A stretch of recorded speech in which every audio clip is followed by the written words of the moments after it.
Friends, hello. We have a very interesting guest today from Norway, and Norway is a country of fish, peace, water, and very wise and smart people. This is Anna Kirah, design anthropologist. Do you know something about design anthropologist? It sounds intriguing. Dear Anna, hello.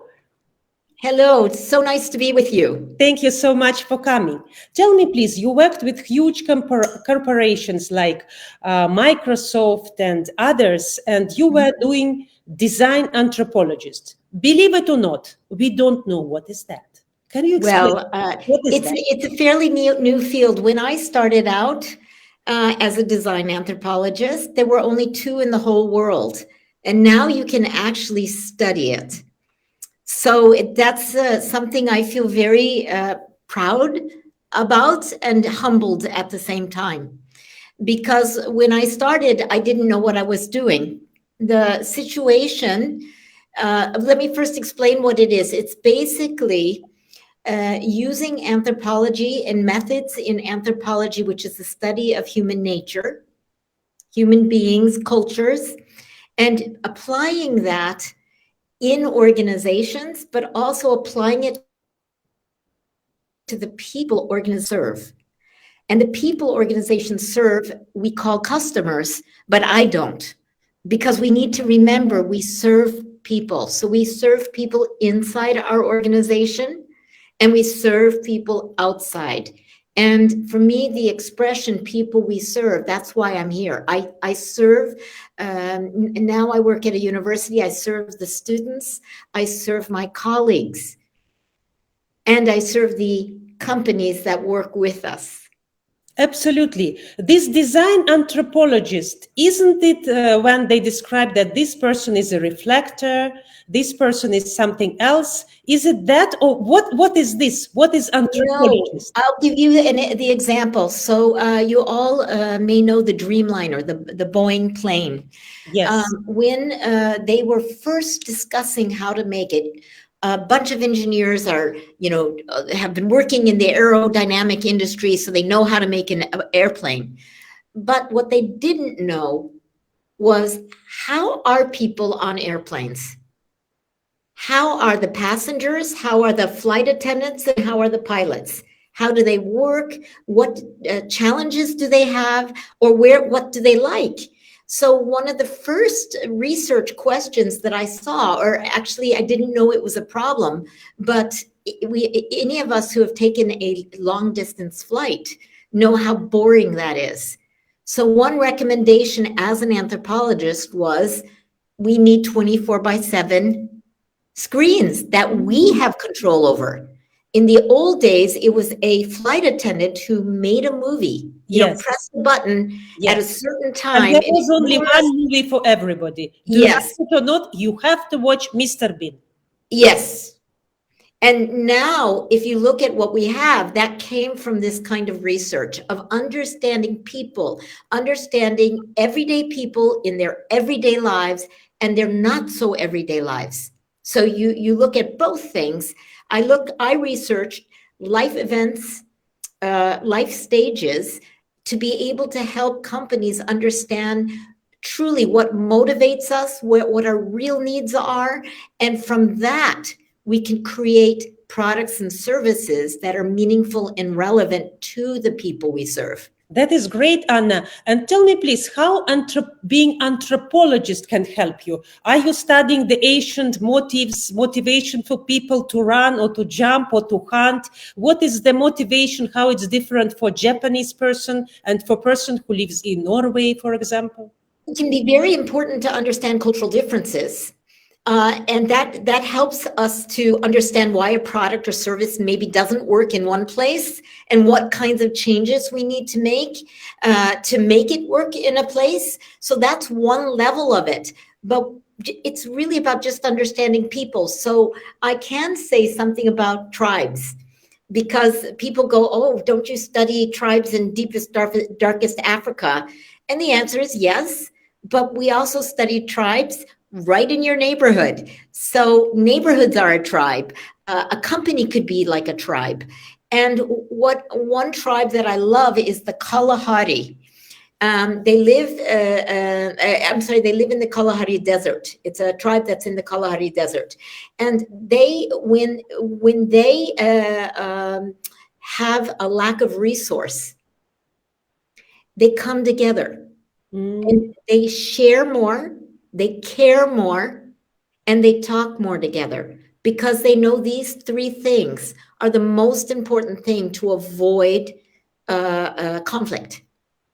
So whenever if they don't have food, I would like to repeat, they gather more, they talk more, they share more, they share more, they care more, and they talk more together. So if we use the word dialogue instead of talk.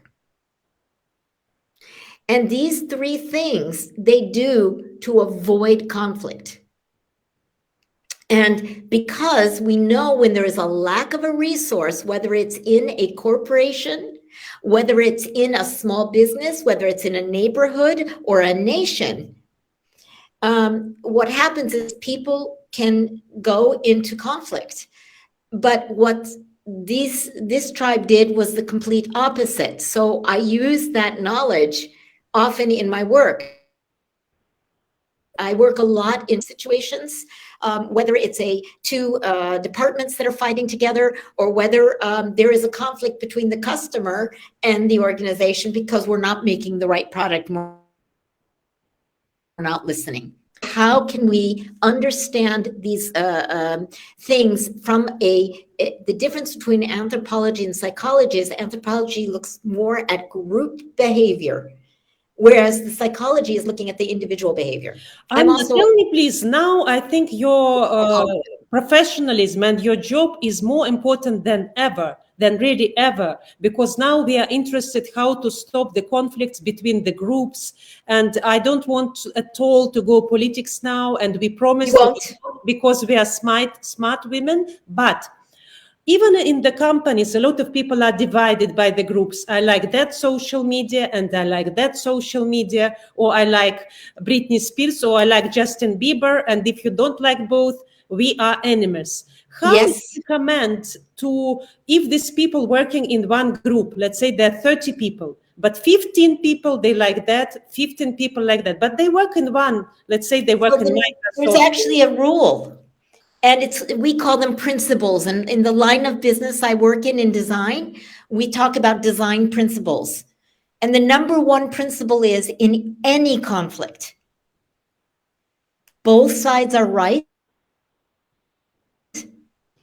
partially.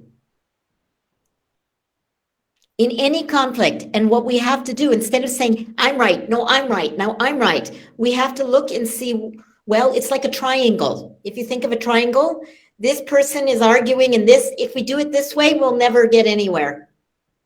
What we need to do is look at what do we need?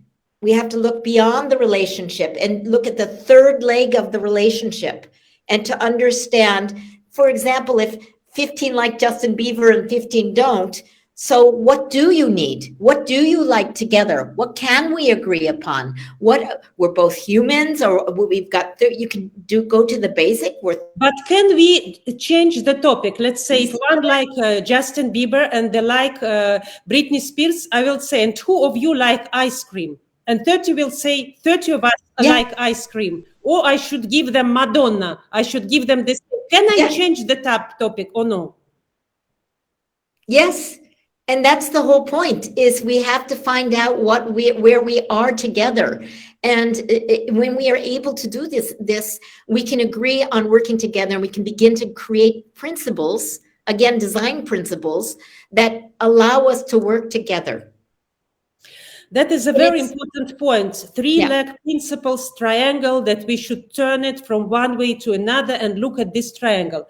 Anna, tell me, please, what about a lot of people say that the boss is neglecting me. He is devaluating. Let's say I'm telling you, I made a great presentation, but he say, oh my God, I heard this presentation at the forum last year. So what you did is the same. Or somebody said, oh, you know, I lost 20 kilos.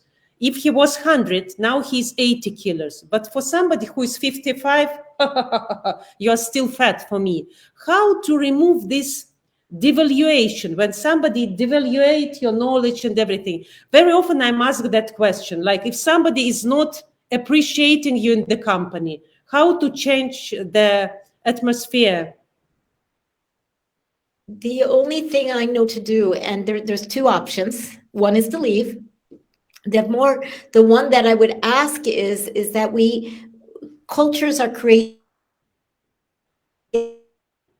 together. They're not created. And how one has to go about that is that we need to work together and talk together. Again, this caring, sharing, giving, and we need to help transform our culture. And the way I do it, and the way I work is one of us, including the boss, wants to be seen, heard, and accepted for who they are. So when I recognize people who are not kind, I feel sad because it means that they're hurting inside. And if we can stop feeling the hurt and understand the other person from their perspective, maybe they're afraid. Maybe they've been hurt. Maybe they had a bad day. So you don't judge their behavior. You try not to judge them. You try to understand them. Yes, from their perspective and not your own.